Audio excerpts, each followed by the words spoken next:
Welcome, everyone, to the Retirement Success in Maine podcast. My name is Ben Smith. Joined by me are my two co-hosts, Curtis Wister and Austin Miner, the lobster boat and Old Town canoe to my sailboat. Okay. Okay. I like it. All right. I like all right. The pause and the delivery, you got me. I didn't know what the third one was going to be. I got a canoe. Cool. You got a canoe, right? So I have an Old Town kayak. There you go. Yeah. Well, it's we're in May, right? So you're starting to think about being outside a little bit and Maine summers and being on the Maine waters and spring and all that. So yeah, I thought we'd throw a little nautical theme to start off the show today. So we've been kind of going into, of course, a lot of again, kind of purpose-driven things, and obviously, we want to be tying money and purpose as part of our podcast theme that we have with the Retirement Success Maine Podcast. So, it just requires us, I think, sometimes to lean back into the financial end. And that's what we want to do today was have the three of us kind of go through and just, we've been meeting with a lot of our clients right now. And Austin is getting introduced to a lot of our client base and meeting new folks in our Portland market as well. Mm-hmm. So we wanted to kind of, obviously we've been giving our tips to our clients, but we wanted to share those with you today is, hey, what are things that we're saying to our clients and our client meetings, and things that maybe you as a listener might be able to take advantage of as well. So we're giving you today 9 financial tips from our financial planning and financial advisory sessions that we do. So that's what we're going to do today's little format. So each of us are going to kind of do some back and forth in terms of things that we've been saying and doing. And so I'll kind of start off today. So I think one thing that obviously with interest rates being higher is that and I know that for those that have been with us in our show for a long time, we talk about the need of having an emergency savings account, right? Is having 3 to 6 months of expenses on hand, right? Something happens in your life, you obviously might have lost a job, something happens, and now I need to have cash on hand, right?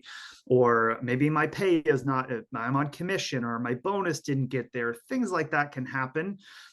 So if you've been accumulating cash over the years, which I think we all did a lot of in the pandemic as we weren't spending money, right? We were kind of, a lot of us were net savers, so our tip is to really take a hard look at your cash accounts, right? At your bank, at your credit union, and really kind of reshuffle here. So look at this and say, hey, what's in my checking and savings? Yeah. Ideally, we think that should be 0 to 3 months of your cash needs are in that kind of that short term. Hey, I can walk physically into a branch today and I can withdraw money. I can pay my bills for the first 3 months, that sort of thing. So that's where obviously you're not going to get paid a lot of interest, right? Is checking and savings just typically don't give a whole lot there. So that's normal. But then looking forward and saying, hey, what about a money market fund, right? So money markets have restrictions of 6 transactions a month, right? But because of those restrictions, you can obviously get more interest from them. So that for us, when we've been kind of having these conversations, is looking at 3 to 12 months of cash needs being in a money market, right? And sometimes even longer. But I think the added wrinkle right now that's happening, right? Interest rates are higher. The Fed just raised rates again on May 3rd. So that happened to the 5 to the 5.25 range. So you're seeing a lot of savings accounts, especially if you look at, so I guess our point is shop around. Yeah. Look at what's available. Again, check out internet-only banks. And I know there's some fear out there with banks from the First Republic failure and the Silicon Valley Bank failure. Keep in mind FDIC insurance limits, right? So $250,000 per depositor. But thinking about that, staggering your money out, so that 3 to 12 months in money market, again, that's a great way to get more interest. Problem with money markets, though, is that the interest rate's going to float up or down every month. So a lot of what we're hearing and what we kind of see and what in the Fed and what the Fed minutes are saying is, look, they are trying to raise rates to break inflation. And one of the ways that inflation might be broken is to force us into a recession. So if a recession happens, then interest rates would come down. So then if you have your money in a money market where the interest rates are floating, that obviously in long term, that might not be a great solution. So the next tier here are CDs. So again, suggesting looking around, seeing how long can you build it, basically a CD ladder. So can you go maybe up to 5 years out and lock in these rates today for as long as you possibly can, and know that the penalty to break a CD, again, the longer you go, the more the penalty is, but the penalty is really giving back interest, right? So your principal, the money I give the bank or credit union is still there, but if I have to break a CD because I need the money today, I'm typically giving back interest that I was paid.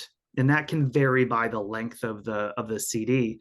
So if you do think you might break some, then, well, don't put all of your money into one CD, then break it all at once. You could stagger them out in smaller amounts, right? And have them mature at different times.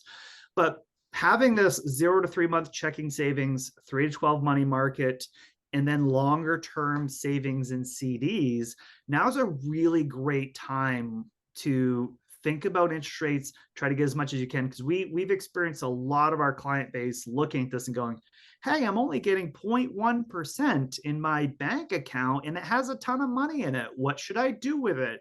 I think that's really a starting place for us, is look at that 3-level kind of savings tier program there. So I think that's our first tip we wanted to give you guys today. So I know, Austin, you got one as well.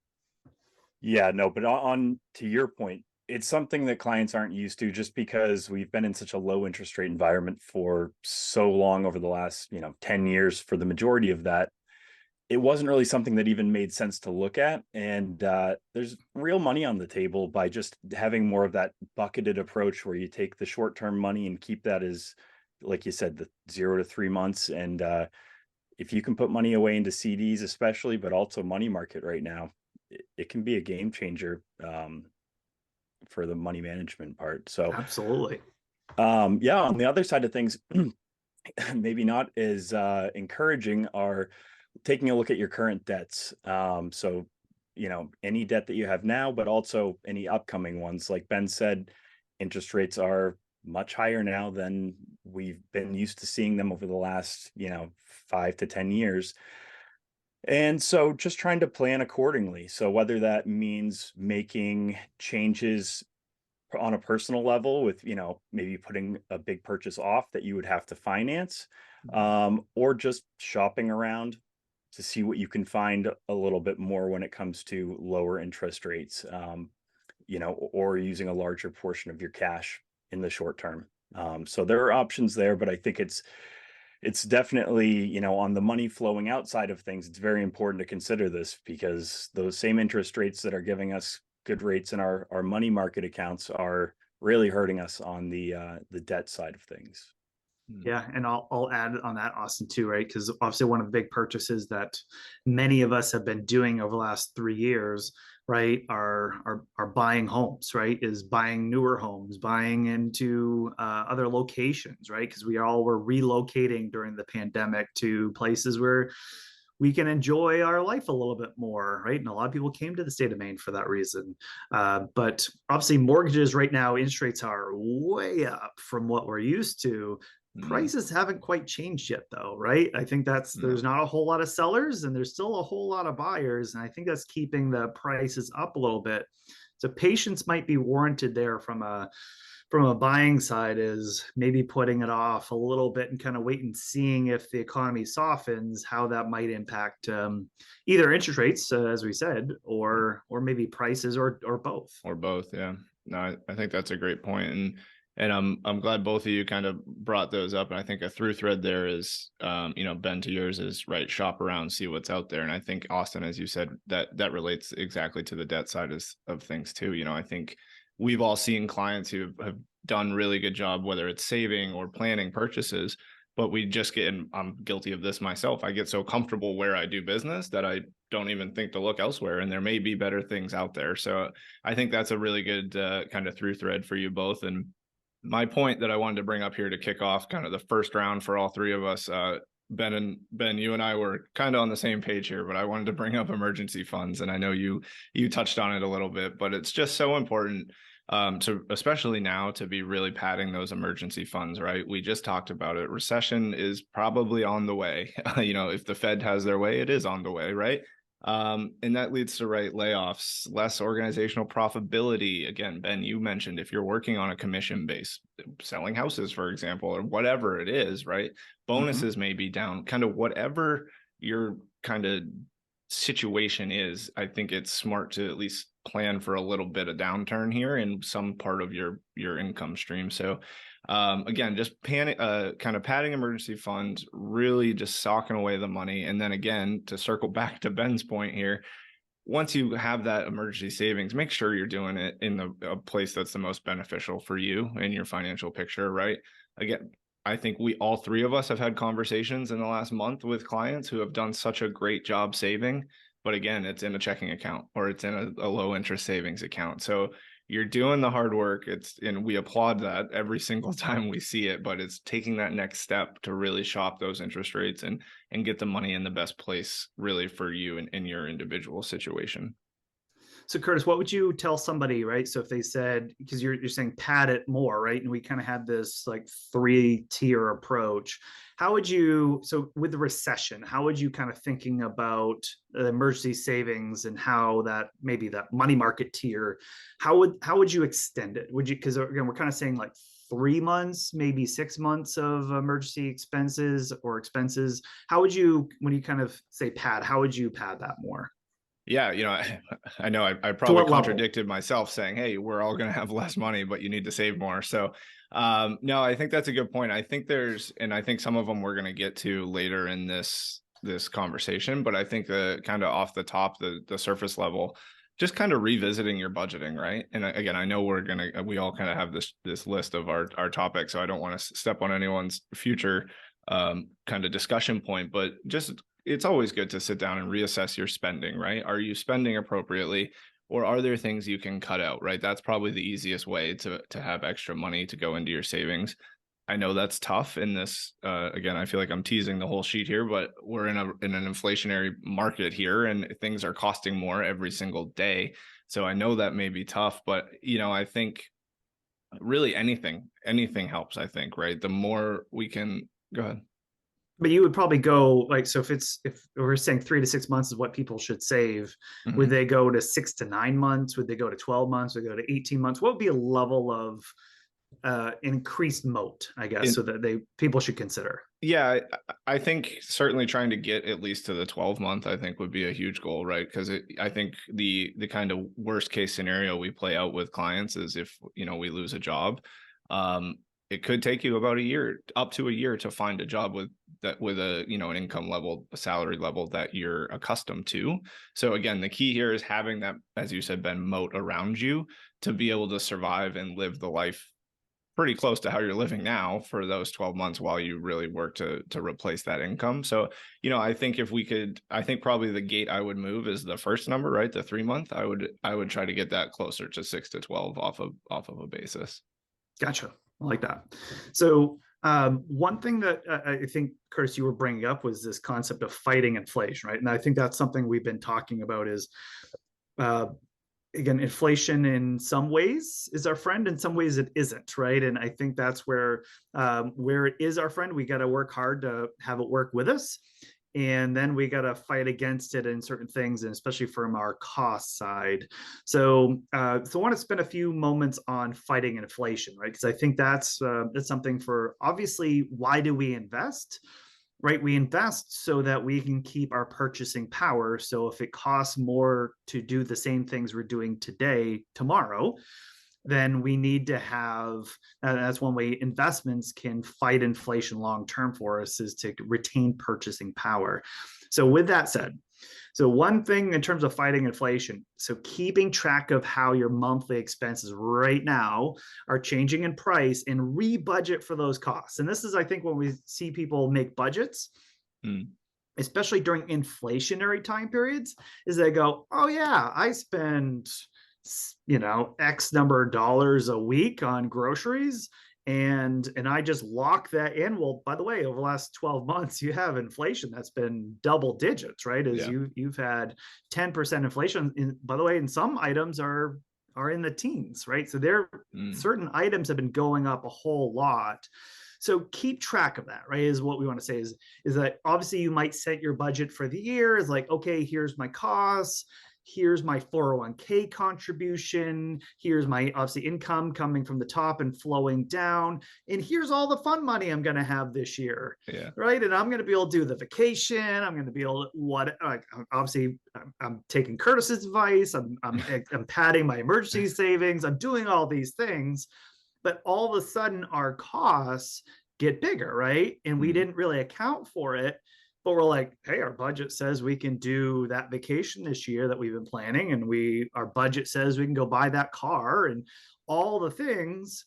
And then we find out, geez, we were contributing all this money to the 401k account, and we are now in deficit. Our emergency savings going down, not up. I'm needing more money, right?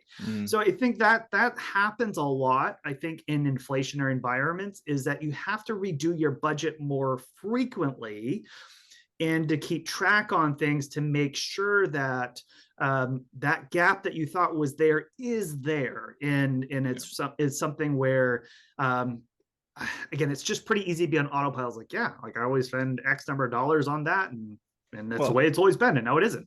Yeah. And I think, Ben, if I could just jump in for a second, I think that's something that the three of us see more frequently now too. Just, the way our I'll give listeners an insight to us if they don't know. So kind of the way we operate, it's all kind of around this financial plan that we do. And we do we have a questionnaire and people fill in their budget. And in times like this, like from our last meeting to say a meeting that we're doing now with someone, to pick on the single line item that they put in for groceries, it's just sometimes it's not even close anymore because of just the rising costs. So I just wanted to kind of reiterate kind of what we're actually seeing that happen in our meetings when we look at financial plans. And it's, again, to your point, Ben, I think it's just, if it's a more frequent check-in on that budget, I think it's only going to help at this point. Yeah. So I think that's something where, again, that's one way to fight inflation is, okay, make sure you're budgeting appropriately for it. Because if all of a sudden, hey, we're worried about the next 12 to 24 months of what's happening in the global economy and maybe how that's going to impact us personally, I think that's something to keep in mind is, hey, just make sure that the savings part is continuing to happen, and that other places that are kind of competing for those dollars, that you're just kind of keeping that in check a little bit. The second point I wanted to make on fighting inflation, this might be a little bit late, but one thing that we've been saying to our clients over the last year or so is to check out these Series I bonds from the U.S. Treasury. These are direct, right? So you have to go to the U.S. Treasury themselves, and we'll put a link in our show notes to that page to check out. But these are, if you think about, I don't know, kind of growing up, you get from your mom, dad, grandparent, you get a savings bond, right? Like, we got you a savings bond, Ben, and 30 years, and it's going to be worth a lot of money, like those things, right? This is kind of what that is. Except the I stands for inflation. And this goes right back to, it was in the late 90s. Vice President at the time, Al Gore, proposed this as a way coming out of the 80s to fight inflation. And it was obviously not well used in the 2000s because we didn't really have inflation, right? So that was something where it hasn't been used very much. But now over the last couple of years, this program has really taken off. So how does it work? So you can buy electronically or paper these bonds. They're 30-year bonds. So you are buying 30 years of them, but you can break the bond after 1 year. So you can buy lots of different increments. Electronically has more increments than paper does. But essentially, if I buy $1,000 bond, for example, and what I would get a kind of nominal interest rate, 0 or 1%. And then I get inflation on top of that. So I get the consumer price index number, whatever that is. In every 6 months, that I bond is going to reset to what's happening in CPI, right? So that's something where last year, these I bonds were paying 9 and 10% interest, right? So all of a sudden, hey, I got $1,000 and I'm getting $100 in interest for a year, right? So that's one way to, hey, if inflation's up on one end, maybe if I can keep track on my savings along the way, then I've kind of neutralized the impact of inflation, right? So that's one way to do it. But again, we kind of talked about interest rates might be coming down. Obviously, the Fed is trying to fight inflation right now and bring that number down. So I think right now, if you look in May of 23, I think there's like, it just reset it again. So it's a November reset cycle. So I think it's in the 4.3. 4.3% level right now.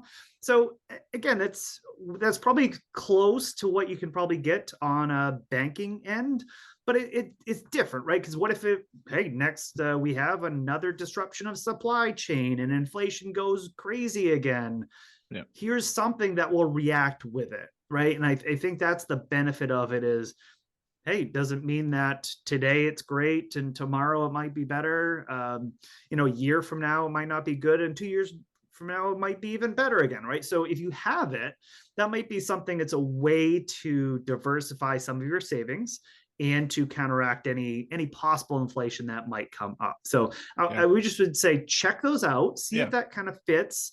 But again, it has to go directly through the U.S. Treasury. So you can't go through us as an advisor or a bank. You really have to transact through the U.S. Treasury directly. So that was our kind of second point of fighting inflation. Yeah, that's a good one, Ben. And like you said, we'll have a link to the Treasury Direct website in the show notes for this, so people can go check that out. So another point I wanted to bring up about fighting inflation. Anyone listening, feel free to use me as your advocate on what I'm about to say. So we're all or most of us are working probably. One of the easiest ways to kind of fight inflation is to get a raise, right? So go ask for a raise. And I know that's easier said than done. So feel free to say that Curtis on the Retirement Success in Maine podcast said that you deserve a raise and you're going to fight inflation. When you walk into that manager's office, you drop that as the first line. That's right. Curtis says, I'll put my email in the show notes, so I'll be a reference for anyone who wants to know.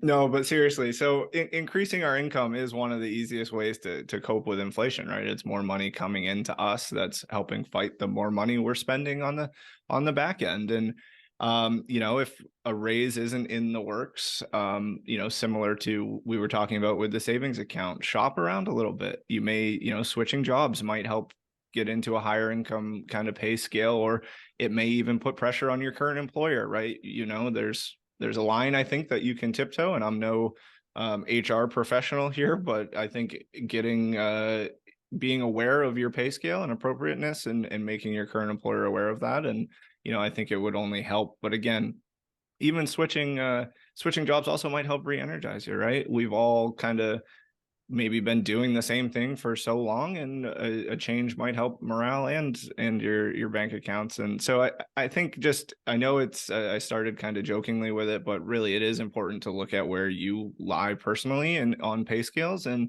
if it's appropriate, then that's great. If it's not, I think, we got to be our own advocates and make sure we're making what we deserve.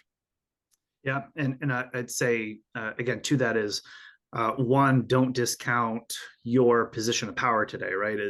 Obviously a lot of employees right now. There's a lot of open positions. There's not enough people to fill them, right? So that gives you a lot more position of power to ask for something, especially when you've been somewhere for a long time, right? And you've really not gotten a whole lot of increase along the way in your career. I think that's something to keep in mind. And again, if that employer is not willing to do it, again, keep an open mind to looking around. Yeah. I would say too is we've had a career coach on our podcast before, and sometimes sometimes we got to work through things, right? As we have a lot of emotional baggage and loyalty and all that goes with our current, and again, who we view ourselves as. Sure. It comes from our identity of a job. So going to a career coach is also helpful too. Of well, here's all the skills you have. Where can they translate? And where can I, not only, as you said, Curtis, re-energize, but also where maybe I can make a bigger impact. Maybe I can do things that are funner. Maybe it's a funner culture at another place. There's lots of things I think to consider in addition to the raise part, but I think kind of opening yourself up, and sometimes it's really difficult when we're in our kind of the later stages of our career to go, well, it's too late. And again, if there's one thing our mantra here at Guidance Point in our podcast is not too late. So I just want to make that point too, I think it's something to look around on. Yeah, and as someone who just recently changed jobs and moved here, I can actually attest that it helped with a lot of things, and especially quality of life. So it's really something I think that should be taken seriously, and just think about it. It's something you don't want to act on rashly, but it's definitely something that can be a big game changer. Last part here for fighting inflation is keeping your investments on track. So what I mean by this is not going to cash or staying in cash. It's not a good long-term strategy. That sounds very straightforward, right? But it's something that can easily happen if you're not looking at your time horizons for the different buckets that you have. So just like Ben talked about at the beginning with different buckets for cash, so the money market, CDs, and checking, we want to keep buckets for our investments as well as our shorter term cash needs. So we go through this process with clients during our planning, where we make sure and look at, what you need in cash given your expenses, and then what you can invest for long term. And once you've identified what you can invest for that longer term time horizon, really being disciplined, even during tough times when it can be a little scary, just trying to be as disciplined with that as possible, because making moves into cash and then back into investments and back and forth isn't going to help your long-term returns, and it can actually very seriously hurt them. So being invested is a great way to fight inflation, over the long term. It's historically going to be one of our highest means of return. So it's just something to always keep in mind, even though it seems, pretty basic. And then the next item outside of fighting inflation is kind of in line with what I was just talking about as well, which is rethink your stock to bond mix. So it's all about managing your portfolio in a way that you can get the returns needed to achieve your goals, to meet your expenses. And so if we can do that with as little risk as possible, we're only going to be helping ourselves. So one thing we've seen with the rise in rates over the last year or so is that bonds are paying quite a bit more. So corporate bonds are paying nearly 5% as of May this year, 2023. So rethinking your stock to bond mix, if nothing else, just making sure that it's within an acceptable range given the much higher rates that we're getting from bonds. But that might actually mean shifting more heavily into bonds, where you can potentially lock in a rate of, say, that closer to 5% for the next 5 to 10 years, and you're taking off some risk from the table by getting out of as heavy a concentration in stocks. So it's a good problem to have if you can make that change, but this just happens to be a very beneficial time to do something like that. Yeah, I think you nailed it there, Austin. And I think the key piece, like you said, is depending on kind of where you are in your kind of investment lifetime, if you will. And we have people who, if that number, right, say it's 5%, will kind of make their plan work. Why do we need to take all the risk to get that 5%, right? It's so, I think that's a really important piece you brought up. But now, just for the fun of it, I'm going to say the complete opposite and look at it from a different angle of someone who maybe wants to take a lot of risk, or say a younger investor or something like that. So be greedy is my tip. Be greedy when others are fearful. Okay. So when times are kind of fearful and people are scared and say there's steep market losses coming, right now, I know there's a lot of talk about the debt ceiling, which we could all probably talk about for another hour after this if we wanted to. But times like that in this, I guess now, can really present opportunities for higher upside, right? The whole point, the last kind of few bullet points have been stay with your plan, right? Double down on it. If you're okay with risk, if you're invested appropriately, again, keyword is appropriate. If it's appropriate for you and your plan and your time horizon, now is a great time to just dive in, right? If the market goes down, buy some more, right? We like to tell people on kind of a surface level, when the market goes down, stocks are on sale, right? Say it goes down 20%, you can buy a stock for 20% less. I know it doesn't feel good to see our balances go down when that happens, but again, understanding the way it works, understanding the impact of it staying invested throughout your entire investable timeline, it's a great time to really double down on the risk. Again, assuming it's a very appropriate for you and you individually. Yeah, because again, even looking backwards, there's been quite a few scenarios where I know elections was something that people were kind of fearful of, or was, obviously the political environment is so divisive and people are so loyal to one party or the other that the other party's going to win. I know it. And then all of a sudden things are going to be bad. And that didn't really happen, right? So I think that's something where there's a lot of these time periods where people get really nervous, really fearful. And it's always this time is different, right? That, oh, yep, this is we've never seen this one before, and this is why it's going to be all different this time. And I get it, right? As I can, I can kind of agree with that, right? Is it does feel very different. So I would say that I would go ahead and kind of, if you can lean into it, just think about 2020. Geez, we had a pandemic. We had a virus that we didn't know how deadly it was going to be. We had to stay home, shut the economy down, and that market recovered. It was 6 or 8 weeks, it went down 30%. And within another 8 to 12 weeks, it had almost fully recovered. So I think that's from a perspective side, is like, though, if they're going to shake out of an environment, that's probably one of them that would have done that. But just again, the market is forward looking, and I think that's something where we're in the moment looking now.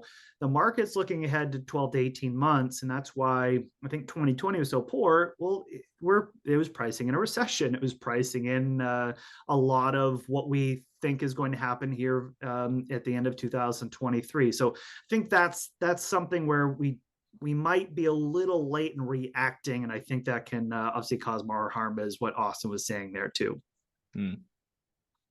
Yeah, and to that point, with Curtis's, be greedy when others are fearful. I think what to me that says is look for opportunity instead of reacting with fear.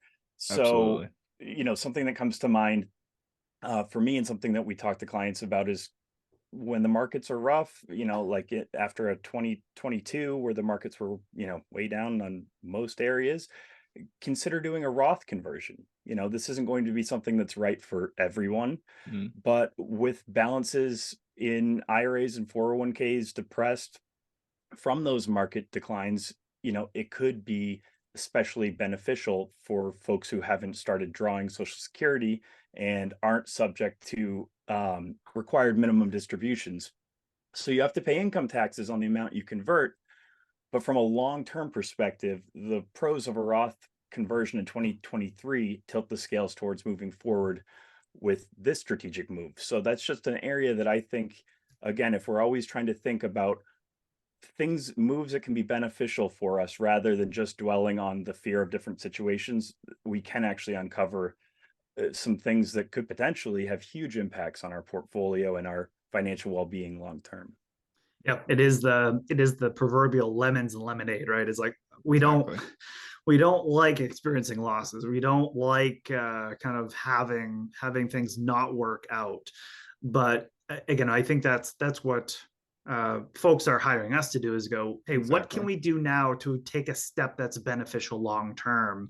And while things are subdued and suppressed, Austin, I think you're exactly right, is that Roth conversion is a really big deal. So I think that's a really awesome tip there.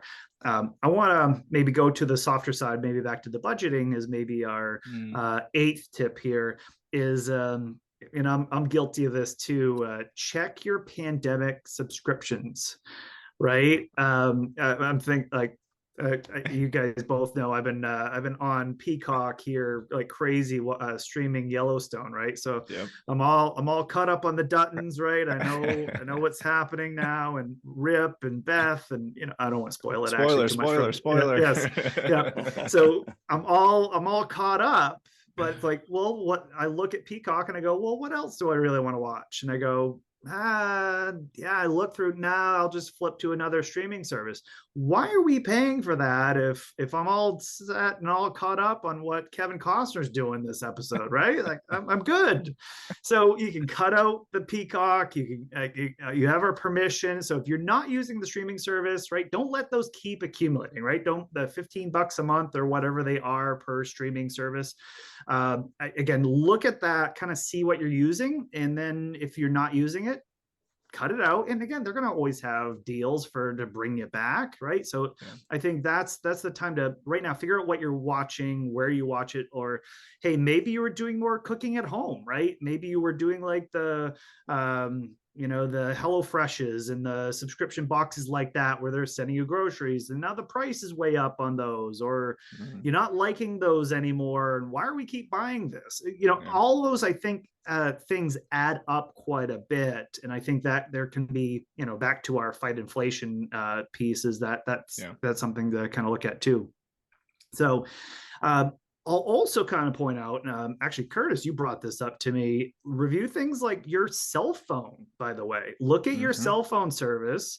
And sometimes your cell phone service is going to offer free bundling of these pandemic subscriptions that you were doing. So maybe, why are we buying it out of our credit card? We can put it into our cell phone service, and we can get 3 of these as part of what we're already paying already anyway. Right. So I think that's something where, look at Amazon Prime, look at all these kind of free access to other services, and see what you can kind of maybe get for free somewhere too. So again, I think that's what I'd say is pandemic subscriptions, take that magnifying glass out, look at it really closely, ask your housemates. Yeah. Hey, wife, hey, husband, hey, kid, have you been watching Paramount Plus? No? Okay, good to know. So that sort of thing is, I think, a really important thing to go through. I agree. And I'm going to add one to it, Ben, because I, in real time, like 3 days ago, learned that I was double paying for something. And you brought it up when you were talking about paying for things with your credit card. One of my credit cards pays for my DoorDash subscription, and I did not know that. So American Express offers DoorDash Dash Pass. Did not know that. So guilty. We were doubled up. So check your credit cards too, folks. Yes. Because you just know, again, the theme of just reviewing everything. I feel like that's just been a through thread here, right? It's just revisit everything. There's deals out there on the table that you may or may not be aware of. But I want to kind of move into our kind of last tip here. And this is one that I know, Ben, you and I talk about it a lot. And Austin, we've had conversations as well. Just be careful. I feel like this is a statement for anything, not just what we're talking about today with financial tips, but just be careful of what we hear and see and watch on apps like TikTok, Instagram, Facebook, or any other kind of short form video platform. Again, specifically in our realm here in the finance world, there's a lot of information out there.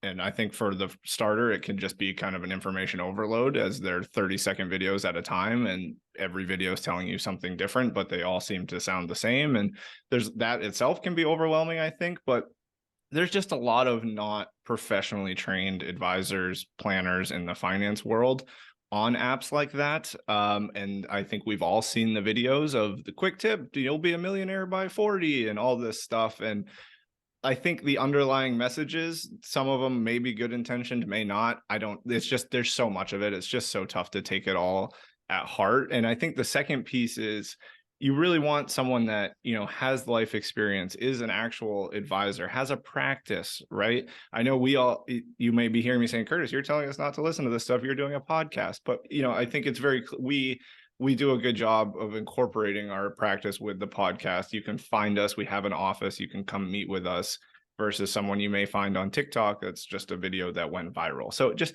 be careful with those things. Again, if you see something and interests you, reach out to us, ask us. That's what we're here for, right?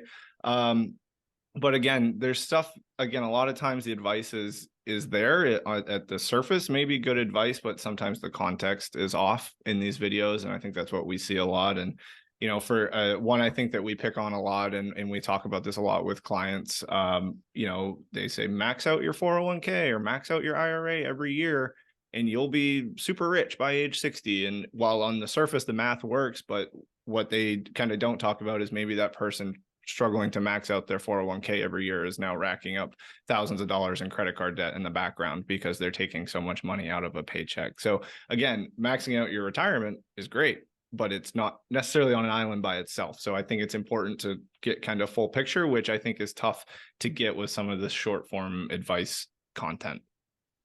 So what I hear you saying is just because Kim Kardashian says it's a good idea does not mean it's probably a good idea. Is what I hear you saying. Right? Hey, you said it, not me. I don't need the Kardashian clan coming after me on social media. Yeah, I are probably just alienated the entire Kardashians against us today. So, well, thank you everybody for kind of tuning in. I know we wanted to cover these 9 tips and kind of where things were. And again, these are the kind of things that we've been kind of talking about, obviously, in addition to, hey, we obviously get into a lot of the strategy on investment theory and kind of where we should position and what's right for people in their plan, and Curtis and Austin really driving the planning process for our clients, and that obviously brings all these conversations to light for kind of what we do. So we thought there's enough here that kind of warranted an episode and warranted something that maybe you as listeners could to gain some insight from as well. So we really appreciate tuning in. So we're going to have you can go to, again, we referenced a few different resources. So you can go to visit it at blog.guidancepointllc.com/83 for episode 83. Again, kind of get some of the links to some things we reference here today and kind of check that out. But we're working hard on producing some more episodes for you. If you need anything in the meantime, please reach out. All 3 of us would love to hear from you, even just feedback of, hey, love the episode, or high five, keep it going, or Curtis, you got me fired because I asked for a raise. Yeah, I asked for a raise, and I shouldn't have. That was not a great decision. Whatever, right? We'd love to just hear some feedback from you. And you can reach out to us if you go to our webpage, guidancepointllc.com, and you can find us on our team there. We really appreciate you tuning in today and hope you are safe and be well. Take care.